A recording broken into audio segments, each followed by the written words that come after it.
Wednesday meditation. I hope that you're having a nice week. It's hump day. Today is the day that we ask for feelings. May we feel luminous and may we feel loved. So it's the great ending to our meditation today. But I think we also have a great beginning because we're in Bishalach, which I was thinking about the other day. I think this is my brother's Torah portion. I'm not sure if he remembers it, but I think he knows the first 6 words, which he can rattle those off like nothing. But I'm not sure if he remembers that. And we're at the point in the Torah portion. Yesterday we talked about how Jacob split up his group, and we asked the question, what is most important to us? Who are the most important people to us? Who would we put in the front? Who would we put in the back if we had to make decisions like that? And just to kind of clarify some of our relationships in our lives. Today, I thought we could talk about that moment after Jacob puts all the people separate, finds himself alone by a river, and he wrestles with a man, an ish, a man. And obviously there's been an incredible amount of commentary and interpretation of who this man was. He wrestles with him all night, literally the entire evening. And as the sun is breaking, the man says, "Let me go." And he says, "I'm not going to let you go until you tell me who you are." And he, instead of telling him who he is, the man says, "What's your name?" And he says, "Jacob." He says, "And your name is no longer Jacob. It's Israel, because you have Yisrael. You have fought with divine beings and survived." And then he touches Jacob on his hip, and he is injured on his hip for the rest of his life. Who was this man? Many say it was an angel of God. I wrote a paper in rabbinical school how it really couldn't have been a very powerful angel, because even though he changes his name to Israel there, later on in the Torah portion, God actually changes Jacob's name to Israel. There's a whole other thing about that. My brother has a theory on it, which is interesting. But so he must not have been very powerful if his name change didn't really take. So it could have been an angel, could have been God. Some commentaries say that it was actually Esau that came and wrestled with him, but since it was night, he didn't recognize him. Still others say that Jacob was wrestling with himself and with his own demons, or he was wrestling with his prior self, his Jacob, on his way to becoming Israel. I thought that is the closest to our mindfulness work. The idea that there are times we wrestle with ourselves. There are times that we wrestle with who we are. Yesterday we were looking at who are the people that are important to us and closest to us. Well, today might be, what are those things that you spend your time fighting about yourself? We all have these things we may not love about our own personalities, but we accept some of them. We allow some of them to be for that moment. But what are the places about yourself that you constantly wrestle and fight against? And I guess the question is, who would you be if you didn't have those things, if you weren't that way? Does that mean you have to accept being that way? I'm not sure. A lot of times, those things we do not like about ourselves are incredibly difficult to stop. Some of them are just ingrained in our personalities, and as hard as we may try, that is who we are. And that might sound a little bit like a cop-out, like everyone can change, but I'm not sure that everyone can change in every aspect of who they are. There might be some things people can change about themselves, and people do all the time. But mindfulness, for me, is about noticing. And what I think is important for us to notice is the places in our lives where we don't necessarily like ourselves.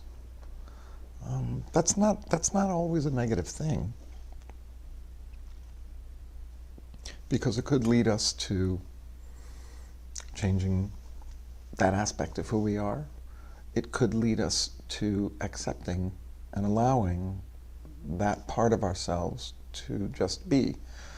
Now, I know what people might say is, well, what if I have, what if someone has murderous thoughts and they hate that about themselves? Are you just telling them that they should have those thoughts? I'm just making an assumption that the things we don't like about ourselves are human. And most of us aren't looking to hurt anybody else. And so I'm just making that assumption that the things you don't like in yourself, it's not that they're easily correctable, but they're not life or death. They could keep you from having friends, maybe. But I'm just making an assumption that nobody is having sociopathic thoughts about, killing people and causing harm to people and hurting others. And if you do have those thoughts, I suggest you seek help. But, the stuff that I wrestle inside of myself about, they're things that, I guess if I really, really wanted to change those things, then maybe it would lead me down different roads in my life. It could be that I just don't want to change those things. And it just could be that I just, have ideas that wrestle with who I am and what I do. Whatever the reason is, I just imagine that you, sitting where you are or laying down where you are, also, have a critic about yourself.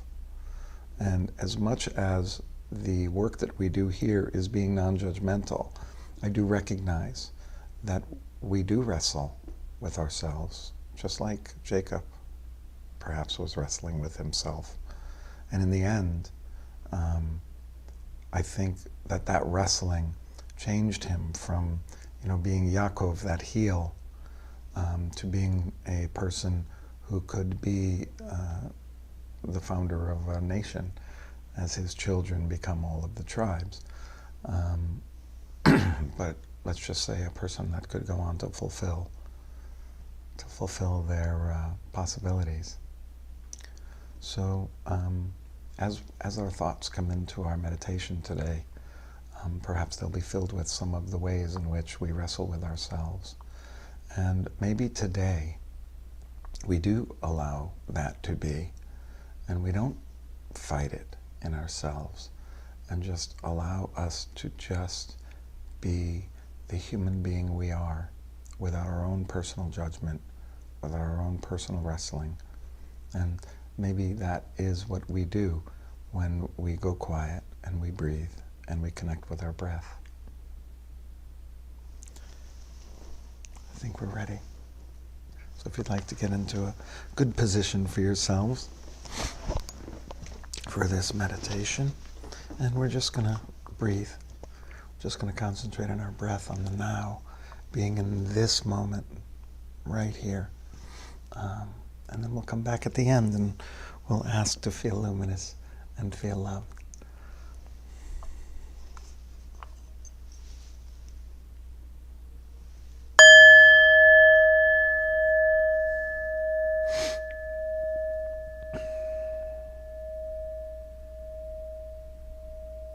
As we breathe, we begin to notice.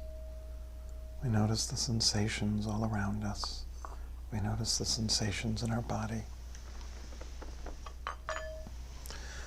We allow our breath to fill us and to leave us each moment as we move from moment to moment. And we just allow ourselves to be just as we are right now, in this moment, without judgment, without the wrestle. Almost as if we open up ourselves in front of ourselves to just notice who we are.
just a reminder that if your mind has taken you away, as it will, just bring yourself back to your breath. And just try to concentrate on that. Your mind will take you away again. Just bring yourself back in love. No need to judge.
last 4 minutes or so we have together,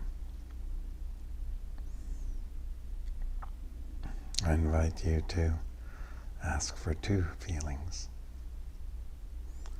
To feel luminous and loved. May I feel luminous, light, shining, filled with energy. To be luminous is to shine out from inside of yourself to the outside. May I feel luminous. May I feel loved. May I feel that there's someone besides my mother who loves me. That I'm worthy of that. May I feel loved. May I feel luminous. And each breath, ask yourself for one of those feelings. May I feel luminous. May I feel loved. May I feel luminous. You can say it to yourself. May I feel loved. You can say it out loud, quietly or loudly.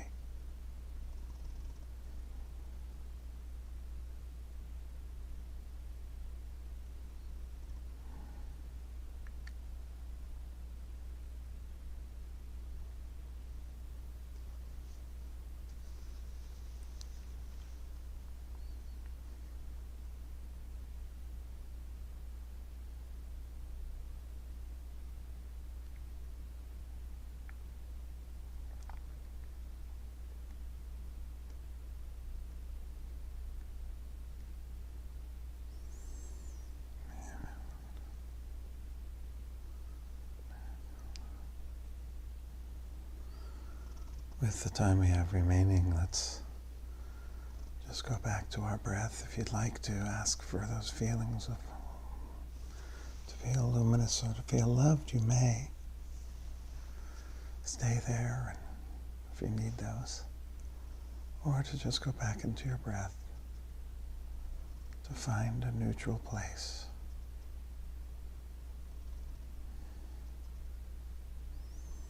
As your breath goes in and out of your body.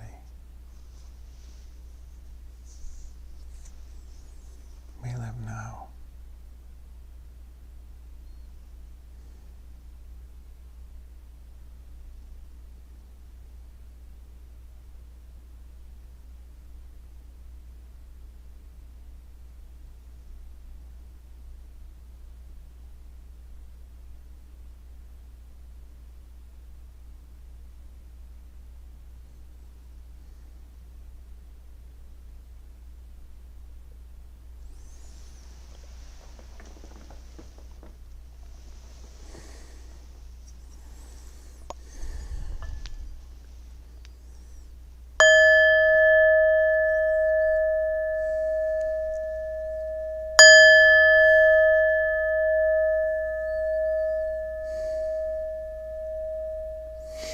Thank you for joining me today. I hope that you were able to find stillness and peace. May you feel luminous and may you feel loved. Please